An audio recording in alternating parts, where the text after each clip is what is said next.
Good morning po. Tayo po'y mag-aral ng salita ng Diyos.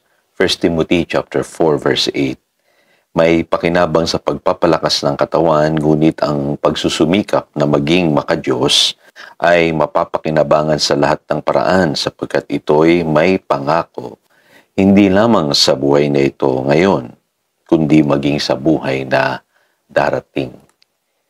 Rewards of Christian maturity. So, meron palang rewards. Ano po yung pagiging makadiyos? Kasi dito po binabanggit sa verse na binasa po natin, may pakinabang daw po yung pagpapalakas ng katawan. Ngunit yung pagsusumikap na maging makadiyos, may pakinabang po sa lahat ng paraan. So, yung iba kasi ganito pong idea nila ng Christianity, wala na tayong gagawin, dapat lang relax tayo, Diyos na ang bahala sa lahat. Pero alam niyo po, hindi po ganun tinatanaw ni St. Paul ang Christian life. In fact, sa Biblia, lagi niyang ginagamit yung example ng isang atleta. Sabi po sa 1 Corinthians chapter 9 verse 25, everyone who competes in the games goes into strict training. Pansinin niyo, strict training pa, And they do it to get a crown that will not last, but we do it to get a crown that will last forever. Now, sa 2 Timothy chapter 2 verse 5, sabi niya, similarly, so ganito ang Christian life, similar sa mga nagtitraining ng mga atleta. If anyone competes as an athlete, he does not receive the victor's crown unless he competes according to the rules. So, magandang idea yan mga kapatid kasi nakakalungkot po sa panahon natin ngayon. Maraming Kristiyano po ang complacent, tinatamad sa kanilang Christian life. Marami po ang passive, yung para bagang linggo-linggo lang a-attend tayo ng Sunday service, after that wala na. So, ibig sabihin, hindi talaga tayo nagsasanay sa pagiging makadiyos. Kumbaga, isang bahagi lang o isang area lang ng ating buhay ang involved, sa ating pong pananampalataya sa Diyos. Kaya ngayon, alam niyo po, salamat tayo kasi wala pang mga religious persecutions. Kumbaga, hindi pa tayo nakakaranas ng katulad na dinanas ng mga naunang Kristiyano. Marami na sa atin ang bumabagsak o lumalayo sa Diyos. Marami sa atin di na nagpapatuloy. Lalo tigit na kung meron pang persecution na magaganap, sa mga Kristiyano sa panahon natin ngayon.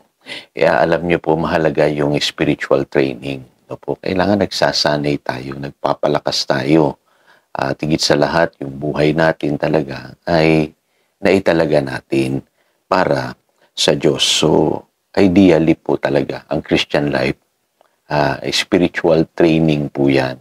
Pagsasanay sa pagiging makadiyos. Ang definition nga po niyan sa Greek, in the original, sabi, inner piety, spiritual maturity or godliness. Diyan po kinuha yung salitang reverence for God o yung pious respect. So, dapat po sa lahat ng pagkakataon ay mahayag sa atin yung pagiging makadiyos. At yung salita naman pong training diyan, ang meaning po niyan, discipline, exercise. So, ibig sabihin may pagsasanay pala, may pagsusumikap pala, at may pagdidisiplina tayong ginagawa dapat sa ating paglakad sa Panginoon. Kaya alam niyo po, ganito po dapat natin tinatanaw ang ating pong Christian life. Ngayon, pag-usapan na natin yung rewards. May pangako ba yan, Pastoro? Alam niyo yung Biblia, nakakatuwa po kasi sinasabi nito na mayroong pangako sa buhay na ito at sa buhay na darating, Hindi lang sa darating na panahon, kundi maging sa atin pong buhay ngayon. Kaya kung mapapansin niyo po, even in the Old Testament, ganun din naman sa New Testament, yung mga tao pong nagsasanay sa kabanalan o namuhay, lumakad ang may pagiging makadiyos, nire-reward po sila. Example po, sa Genesis si Joseph, kumbaga pinigilan niya yung kanyang bibig. Mapapansin ninyo na sa halip na magreklamo siya, sisihin niya yung ibang tao, yung kanyang mga kapatid, sa mga nangyaring di maganda sa kanyang buhay, nagpatuloy lang siya, no po? At iba yung interpretasyon niya nung kaganapan ng kanyang buhay. Sinabi niya dun sa Genesis 50 verse 20, "You meant it for evil, but God meant it for good."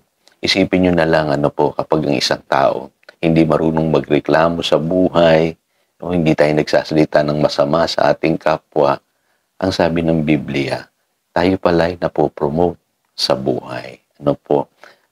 Tayo tinawag para tumanggap ng pagpapala. Yun po sinasabi sa First Peter. Ano po? Na tinawag tayo to inherit blessing. Kaya dapat pigilan natin yung pagsasalita ng masama. Kaya yan po isang example. Ano po?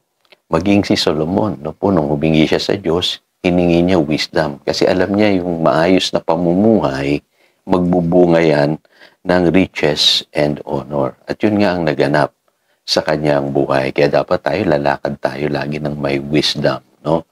Na nagmumula sa Diyos. Ang ating Panginoong Hesus, pinili niyang lumakad ng may pag-ibig sa kabila ng maraming ginawa sa kanya ng mga kanyang sariling kababayan. Pinatawad niya sila, minahal niya sila. At sa krus, sinabi niya, patawarin mo sila. Dito makikita natin yung pag-ibig ng Panginoong Hesus. Nagbunga.